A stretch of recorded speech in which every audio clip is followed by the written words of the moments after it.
pendapat kalian soal udara Jakarta yang semakin buruk? Parah, kacau. Parah banget. Kacau. Aku ngerasa kayaknya udara emang lagi nggak sehat.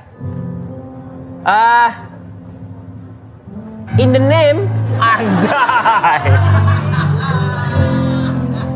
tapi jujur, gara-gara udara Pak, aku lumayan stres. Kenapa? Sekarang karena anakku demam sempet terus batuk gak sembuh-sembuh. Iya. Emang lagi musimnya batuk panjang gitu. Udah aku bilangin, nak jangan Samsu lagi rokoknya.